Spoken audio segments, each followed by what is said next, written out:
Hey everyone, ever wonder if there's a secret code to building wealth? It's a question we've all probably asked ourselves.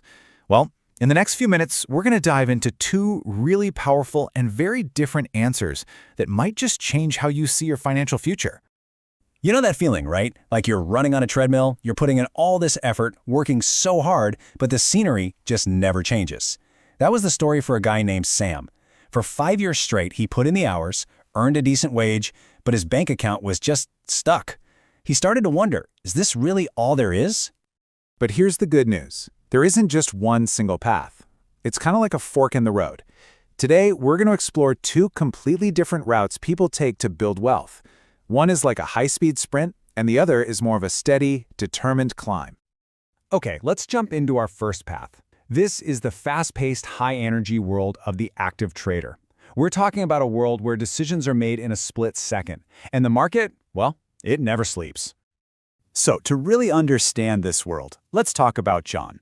He's a regular guy. Work, kids, the usual. But on top of his normal life, he got into trading currencies online. You've probably heard of it. It's also known as the foreign exchange market, or just Forex for short.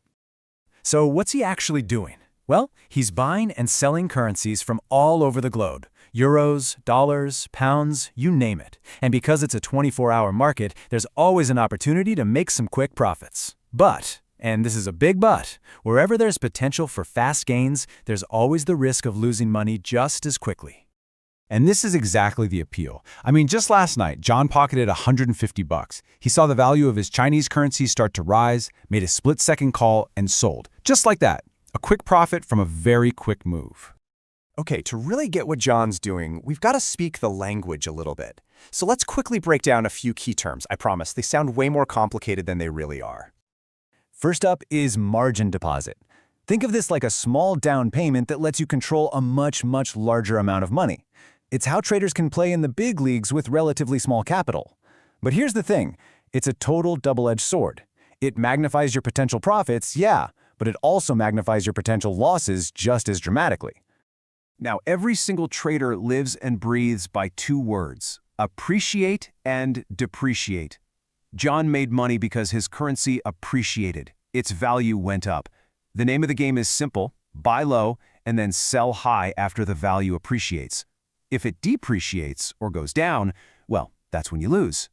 And when John sold, he got what he called an amazing bid. So what's a bid? It's just the price someone is offering to pay for what you have. He got a fantastic offer at that higher price, so he took it and locked in his profit. All right, let's switch gears completely and move to our second path. This is a total change of pace. This is all about building a solid, unshakable financial base, and it's inspired by the wisdom of a mentor named Mr. Hayes. This right here is the core belief behind this second path. Mr. Hayes told Sam that wealth is absolutely achievable for anyone, but it requires following some fundamental principles. These are the rules of the game that you probably didn't learn in school. And here they are, the 5 principles. Number 1, spend less than you earn. It's the simple, unbreakable rule of wealth. Number 2, build an emergency fund. Think of this as your financial shock absorber for when life happens.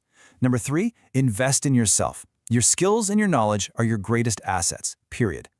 4, increase your earnings. Use those new skills to bring in more income. And finally, number 5, create passive income. This is the big goal, getting your money to work for you and not the other way around. So on one side, we have the fast, high-stakes world of active trading, and on the other, we have the slow, steady path of building a foundation. So how do these two completely different ideas come together? Let's see how this actually builds into a real strategy. And this, right here, brings us to the most important insight of all. We've been taught to think it's an either-or choice. You're either a risky trader or you're a safe planner. But the real strategy isn't about choosing one path. It's about understanding how the two paths connect. So here's the crucial point. That solid foundation we just talked about, it's not just for playing it safe. It's the launch pad. It's what gives you the stability and the resources to pursue other opportunities, like trading, but in a much smarter and way less risky way. Think about it. The foundation actually powers the high-speed path. By spending less than you earn, you have the capital you need to invest. That emergency fund, it's your safety net, so a trading loss becomes a learning experience, not a disaster. And by investing in yourself first, you learn how to navigate the markets before you risk a single dollar. It just makes sense. In the end, both paths lead to the exact same goal, making your money work for you. One path provides the fuel and the safety equipment, while the other offers a vehicle for potentially rapid growth. So the real question isn't which path to choose, it's this: what will be your first step in building the foundation that makes the whole journey possible?